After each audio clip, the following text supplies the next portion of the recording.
നമ്മുടെ 5th യൂണിറ്റിലുള്ള ഫസ്റ്റത്തത് introduction part കഴിഞ്ഞു, definition കഴിഞ്ഞു. നെക്സ്റ്റ് വണ്ണാണ് രണ്ടാമത്തെ സെക്ഷൻ. രണ്ടാമത്തെ സെക്ഷനിലെ രണ്ടാമത്തെ ചാപ്റ്ററിൽ വരുന്ന സെക്കൻഡ് ചാപ്റ്ററിൽ വരുന്നതാണ്. അടുത്തത് സെക്കൻഡ് ചാപ്റ്ററിൽ വരുന്ന food safety and standard authority of India ആണ്. എന്താണ് സെക്കൻഡ് ചാപ്റ്ററിൽ വരുന്നത്? Food safety and standard authority of India. ഇതിൽ മൊത്തം 4 മുതൽ 17 വരെയുള്ള സെക്ഷൻസ് ആണല്ലോ. 4 to 4 സെക്ഷൻ 4, 5, 6, 7, 8, 9, 10 മുതൽ അങ്ങനെ 4 മുതൽ 17 വരെയുള്ള സെക്ഷൻസ് ആണ് എന്തിലുള്ളത്? ഈ രണ്ടാമത്തെ ചാപ്റ്ററിൽ. എത്രാമത്തെ? ഫസ്റ്റ് ചാപ്റ്ററിൽ ഡെഫിനിഷനും പ്രിലിമിനറി ഒക്കെ കഴിഞ്ഞു, 3 സെക്ഷൻസ് കഴിഞ്ഞു. മൂന്നാമത്തെ സെക്ഷൻ ആയിരുന്നു ഡെഫിനിഷന്. ഇനി രണ്ടാമത്തെ ചാപ്റ്ററിൽ വരുന്നത് 4 മുതൽ 17 വരെയുള്ള സെക്ഷൻസ് ആണ്. അതിൽ 4ാമത്തെ സെക്ഷൻ എന്ന് പറയുന്നത് establishment of food safety and standard authority of India. Establishment of food safety and standard authority of India. 5ാമത്തെ section composition of food authority and qualifications of for appointment of its chairperson and other members ആണ്. അപ്പോൾ ഒന്ന് establishment 4ാമത്തത്, 5ാമത്തത് composition. Composition വെച്ചാൽ ഇതിലേക്ക് ആരൊക്കെ ഉണ്ട് എന്ന് പറയുന്നത്. 6ാമത്തത് സെലക്ഷൻ കമ്മിറ്റിയാണ്. അതായത് ഈ മെമ്പേഴ്സിന് സെലക്ട് എങ്ങനെ ചെയ്യണം, ആ സെലക്ഷൻ ഒരു കമ്മിറ്റി ഫോം ചെയ്യുക, കമ്മിറ്റിയിൽ ആരൊക്കെ ഉണ്ടാവും എന്നുള്ളതാണ് 6ാമത്തെ സെക്ഷനിൽ പറയുന്നത്. 7ാമത്തെ സെക്ഷൻ എന്ന് പറഞ്ഞാൽ ടേം ഓഫ് ഓഫീസാണ്. അപ്പോൾ ആദ്യം എന്ത് പറഞ്ഞു? ഒരു അതോറിറ്റി ഉണ്ടാക്കണം 4ാമത്തെ സെക്ഷനിൽ. 5ാമത്തെ സെക്ഷനിൽ എന്ത് പറഞ്ഞു? ആ അതോറിറ്റിയിൽ ആരൊക്കെ ഉണ്ടാവും, എന്തൊക്കെയുള്ള കാര്യങ്ങൾ എന്നുള്ള തീരുമാനിച്ചു. 7ാമത്തെ സെക്ഷനിൽ എന്താ പറയുന്നത്? ഈ അതോറിറ്റിയിലേക്കുള്ള ആളുകളുണ്ടല്ലോ, ആ ആളുകളെ ആര് സെലക്ട് ചെയ്യും, ആ സെലക്ട് ചെയ്യുന്ന കമ്മിറ്റിയിൽ എത്ര ആളുകൾ ഉണ്ടാവണം എന്നുള്ള കാര്യം. അങ്ങനെ 4, 5, 6 കഴിഞ്ഞു.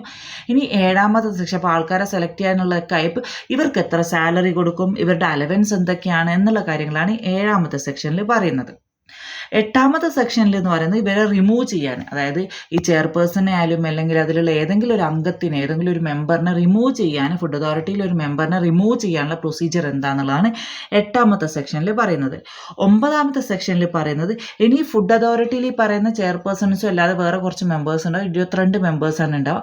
ആ മെമ്പേഴ്സ് അല്ലാതെ വേറെ ഏതെങ്കിലും മെമ്പേഴ്സ് ഉണ്ടോ, അവരുടെയൊക്കെ എന്തൊക്കെയാണ്, അവരൊക്കെ ആരൊക്കെയാണ് എന്നുള്ളതാണ് 9ാമത്തെ സെക്ഷനിൽ പറയുന്നത്. 10ാമത്തെ സെക്ഷനിൽ പറയുന്ന ചീഫ് എക്സിക്യൂട്ടീവ് ഓഫീസറും അല്ലെങ്കിൽ ബാക്കിയുള്ള മെമ്പേഴ്സിൻ്റെയും എന്താണ് ഡ്യൂട്ടി എന്താണ്, ഫങ്ഷൻസ് എന്താണെന്ന് പറയുന്നത്. ചീഫ് എക്സിക്യൂട്ടീവ് ഓഫീസറിലെ സിഇഒൻ്റെയും ബാക്കിയുള്ള മെമ്പേഴ്സിൻ്റെയും ഫങ്ഷനാണ് 10ൽ പറയുന്നത്.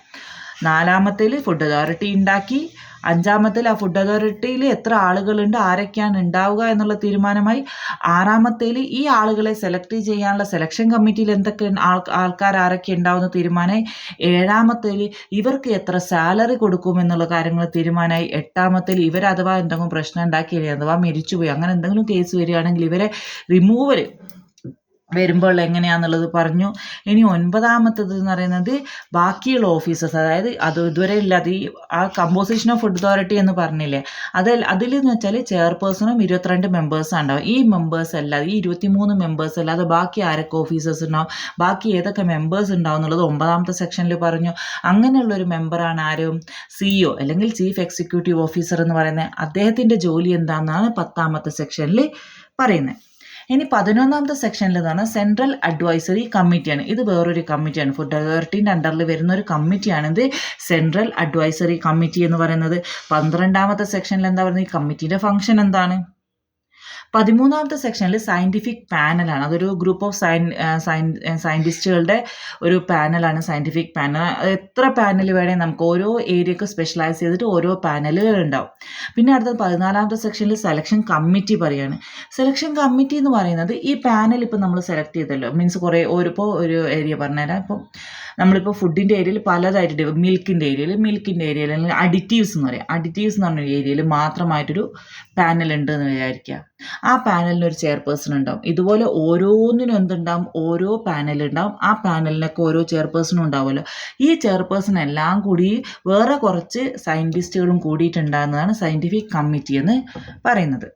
ഇനി അടുത്തെന്താ? സയൻറ്റിഫിക് കമ്മിറ്റീൻ്റെയും സയൻറ്റിഫിക് പാനലിൻ്റെയും പണി എന്താ? പ്രൊസീജിയേഴ്സ് എന്തൊക്കെയാണ്? 16ാമത്തെ എന്താണ്?